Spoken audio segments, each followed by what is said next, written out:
The 48 Laws of Power by Robert Greene. Law 5. So much depends on reputation. Guard it with your life. Judgment. Reputation is the cornerstone of power. Through reputation alone, you can intimidate and win. Once it slips, however, you are vulnerable and will be attacked on all sides. Make your reputation unassailable. Always be alert to potential attacks and thwart them before they happen. Meanwhile, learn to destroy your enemies by opening holes in their own reputations.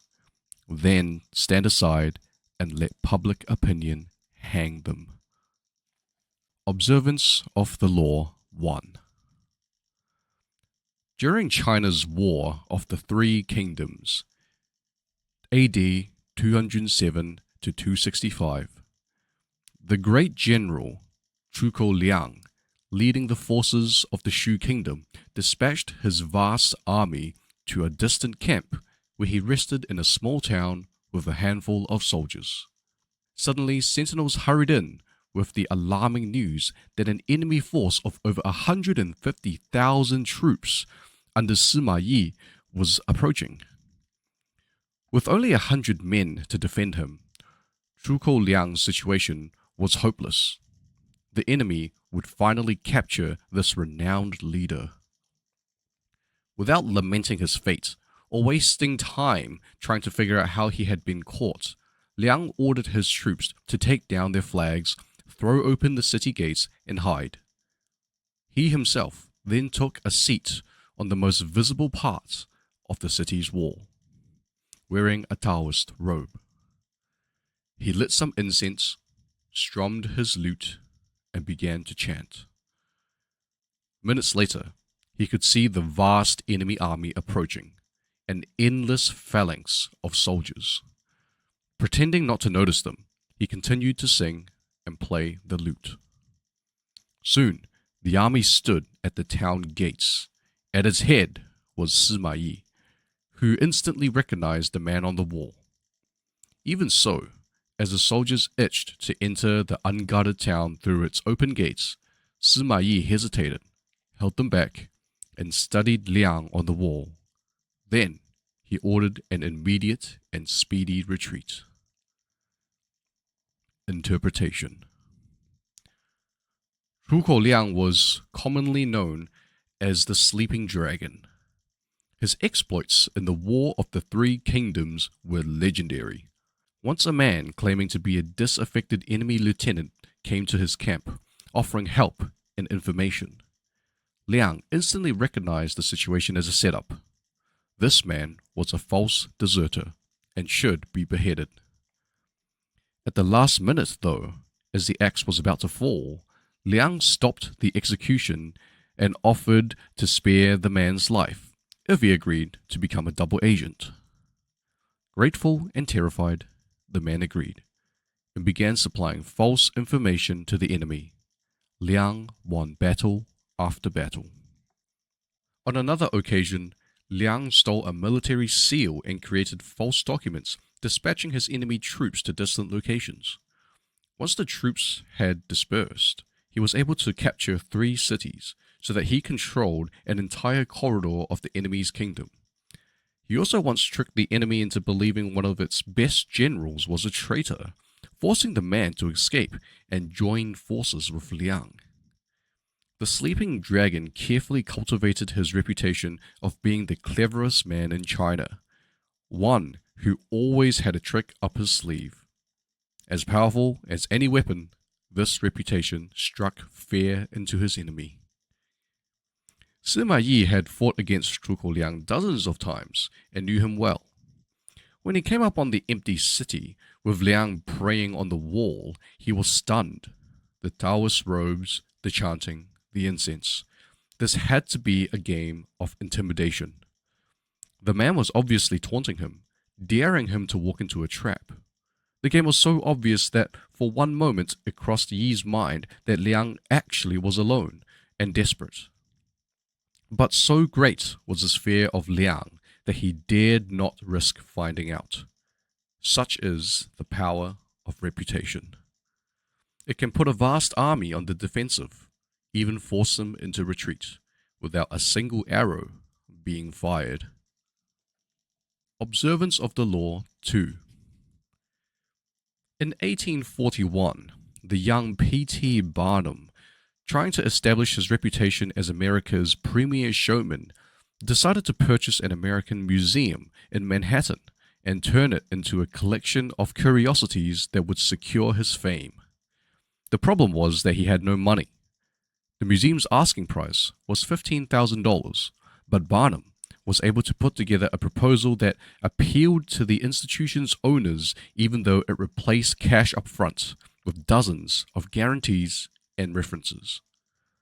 The owners came to a verbal agreement with Barnum, but at the last minute, the principal partner changed his mind, and the museum and its collection were sold to the directors of Peale's museum. Barnum was infuriated, but the partner explained that business was business. The museum had been sold to Peale's because Peale's had a reputation and Barnum had none. Barnum immediately decided that if he had no reputation to bank on, his only recourse was to ruin the reputation of Peale's. Accordingly, he launched a letter-writing campaign in the newspapers, calling the owners a bunch of broken-down bank directors who had no idea how to run a museum or entertain people. He warned the public against buying Peale's stock, since the business's purchase of another museum would invariably spread its resources thin. The campaign was effective. The stock plummeted, and with no more confidence in Peale's track record and reputation, the owners of the American Museum reneged on their deal and sold the whole thing to Barnum. It took years for Peale's to recover, and they never forgot what Barnum had done. Mr. Peale himself decided to attack Barnum by building a reputation for highbrow entertainment, promoting his museum's programs as more scientific than those of his vulgar competitor. Mesmerism, hypnotism, was one of Peale's scientific attractions, and for a while it drew big crowds and was quite successful. To fight back, Barnum decided to attack Peale's reputation yet again. Barnum organized a rival mesmeric performance in which he himself apparently put a little girl into a trance. Once she seemed to have fallen deeply under, he tried to hypnotize members of the audience, but no matter how hard he tried, none of the spectators fell under his spell, and many of them began to laugh. A frustrated Barnum finally announced that to prove the little girl's trance was real, he would cut off one of her fingers without her noticing. But as he sharpened the knife, the little girl's eyes popped open and she ran away to the audience's delight. He repeated this and other parodies for several weeks. Soon, no one could take Peale's show seriously, and attendance went way down. Within a few weeks, the show closed. Over the next few years, Barnum established a reputation for audacity and consummate showmanship that lasted his whole life. Peale's reputation, on the other hand, never recovered. Interpretation. Barnum used two different tactics to ruin Peale's reputation. The first was simple. He sowed doubts in the museum's stability and solvency. Doubt is a powerful weapon. Once you let it out of the bag with insidious rumors, your opponents are in a horrible dilemma. On the one hand, they can deny the rumors, even prove that you have slandered them, but a layer of suspicion will remain. Why are they defending themselves so desperately? Maybe the rumor has some truth to it. If, on the other hand, they take the high road and ignore you, the doubts, unrefuted, will be even stronger. If done correctly, the sowing of rumors can so infuriate and unsettle your rivals that in defending themselves, they will make numerous mistakes. This is the perfect weapon for those who have no reputation of their own work to form. Once Barnum did have a reputation of his own, he used the second, gentler tactic, the fake hypnotism demonstration. He ridiculed his rival's reputation. This was too extremely successful. Once you have a solid base of respect, ridiculing your opponent both puts him on the defensive and draws more attention to you, enhancing your own reputation. Outright slander and insult are too strong at this point. They are ugly and may hurt you more than help you. But gentle barbs and mockery suggest that you have a strong enough sense of your own worth to enjoy a good laugh at your rival's expense. A humorous front can make you out as a harmless entertainer while poking holes in the reputation of your rival. Keys to power. The people around us, even our closest friends, will always to some extent remain mysterious and unfathomable. Their characters have secret recesses that they never reveal. The unknowableness of other people could prove disturbing if we thought about it long enough, since it would make it impossible for us to really judge other people. So we prefer to ignore this fact and to judge people on their appearances, on what is most visible to our eyes: clothes, gestures, words, actions. In the social realm, appearances are the barometer of almost all our judgments, and you must never be misled into believing otherwise. One false slip, one awkward or sudden change in your appearance can prove disastrous. This is the reason for the supreme importance of making and maintaining a reputation that is of your own creation. That reputation will protect you in the dangerous game of appearances, distracting the probing eyes of others from knowing what you are really like, and giving you a degree of control over how the world judges you. A powerful position to be in. Reputation has a power like magic. With a stroke of its wand, it can double your strength. It can also send people scurrying away from you. Whether the exact same deeds appear brilliant or dreadful can depend entirely on the reputation of the doer. In the ancient Chinese court of the Wei Kingdom, there was a man named Mizhuxia, who had a reputation for supreme civility and graciousness. He became the ruler's favorite. It was a law in Wei that whoever arrives secretly in the ruler's coach shall have his feet cut off. But when Mizhuxia's mother fell ill, he used the royal coach to visit her, pretending that the ruler had given him permission. When the ruler found out, he said, "How dutiful is Mizhuxia! For his mother's sake, he even forgot that he was committing a crime, making him liable to lose his feet." Another time, the two of them took a stroll in an orchard. Mizhuxia began eating a peach that he could not finish. He gave the ruler the other half to eat. The ruler remarked, "You love me so much that you would even forget your own saliva taste and let me eat the rest of your peach." Later, however, envious fellow courtiers, spreading word that Mizhuxia was actually devious and arrogant, succeeded in damaging his reputation. The ruler came to see his actions in a new light. "This fellow once rode in my coach under pretense of my order," he told the courtiers angrily, "and another time he gave me a half-eaten peach." For the same actions that had charmed the ruler when he was the favorite, Mizhuxia now had to suffer the penalties. The fate of his feet depended solely on the strength of his reputation.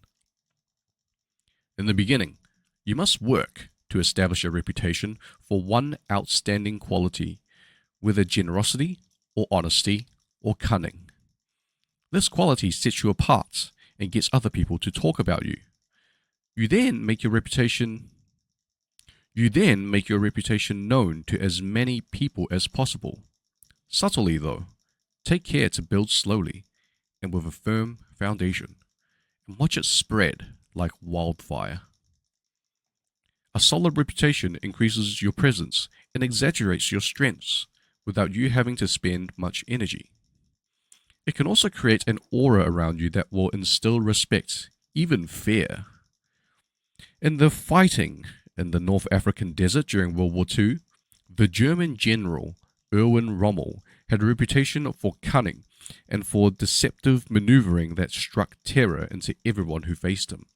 Even when his forces were depleted, and when the British tanks outnumbered his by 5 to 1, entire cities would be evacuated at the news of his approach.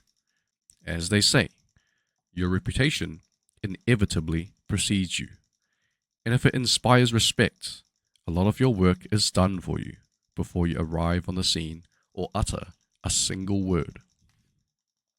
Your success seems destined by your past triumphs. Much of the success of Henry Kissinger's shuttle diplomacy rested on his reputation for ironing out the differences. No one wanted to be seen as so unreasonable that Kissinger could not sway him. A peace treaty seemed a fait accompli as soon as Kissinger's name became involved in the negotiations. Make your reputation simple and base it on one sterling quality. This single quality, efficiency, say, or seductiveness, becomes a kind of calling card that announces your presence and places others under a spell. A reputation for honesty will allow you to practice all manner of deception. Casanova used his reputation as a great seducer to pave the way for his future conquests. Women who had heard of his powers became immensely curious and wanted to discover for themselves what had made him so romantically successful. Perhaps you have already stained your reputation so that you are prevented from establishing a new one. In such cases, it is wise to associate with someone whose image counteracts your own, using their good name to whitewash and elevate yours. It is hard, for example, to erase a reputation for dishonesty by yourself, but a paragon of honesty can help. When P.T. Barnum wanted to clean up a reputation for promoting vulgar entertainment, he brought the singer Jenny Lind over from Europe. She had a stellar, high-class reputation, and the American tour Barnum sponsored for her greatly enhanced his own image. Similarly, the great robber barons of the 19th century America were long able to rid themselves of a reputation for cruelty and mean-spiritedness. Only when began collecting art, so that the names of Morgan and Frick became permanently associated with those of Da Vinci and Rembrandt, were they able to soften their unpleasant image. Reputation is a treasure to be carefully collected and hoarded, especially when you are first establishing it. You must protect it strictly, anticipating all attacks on it. Once it is solid, do not let yourself get angry or defensive at slanderous comments of your enemies. That reveals insecurity, not confidence in your reputation. Take the high road instead, and never appear desperate in your self-defense. On the other hand, an attack on another man's reputation is a potent weapon, particularly when you have less power than he does. He has much more to lose in such a battle, and your own thus far small reputation gives him a small target when he tries to return your fire. Barnum used such campaigns to great effect in his early career, but this tactic must be practiced with skill. You must not seem to engage in petty vengeance. If you do not break your enemy's reputation cleverly, you will inadvertently ruin your own. Thomas Edison, considered the inventor who harnessed electricity, believed that a workable system would have to be based on direct current, DC. When the Serbian scientist Nikola Tesla appeared to have succeeded in creating a system based on alternating current, AC, Edison was furious. He determined to ruin Tesla's reputation by making the public believe that the AC system was inherently unsafe and Tesla irresponsible in promoting it. To this end, he captured all kinds of household pets and electrocuted them to death with AC current. When this wasn't enough, in 1890, he got New York State prison authorities to organize the world's first execution by electrocution using an AC current. But Edison's electrocution experiments had all been with small creatures. The charge was too weak, and the man was only half killed. In perhaps the country's cruelest state-authorized execution, the procedure had to be repeated. It was an awful spectacle. Although, in the long run, it is Edison's name that has survived. At the time, his campaign damaged his own reputation more than Tesla's. He backed off. The lesson is simple. Never go too far in attacks like these, for that will draw more attention to your own vengefulness than to the person you are slandering. When your own reputation is solid, use subtler tactics, such as satire and ridicule, to weaken your opponent while making you out as a charming rogue. The mighty lion toys with the mouse that crosses his path. Any other reaction would mar his fearsome reputation. Reversal. There's no possible reversal. Reputation is critical. There are no exceptions to this law. Perhaps, not caring what others think of you, you gain a reputation for insolence and arrogance. But that can be a valuable image in itself. Oscar Wilde used it to great advantage. Since we must live in society and must depend on the opinions of others, there is nothing to be gained by neglecting your reputation. By not caring how you are perceived, you let others decide this for you. Be the master of your fate and also of your reputation.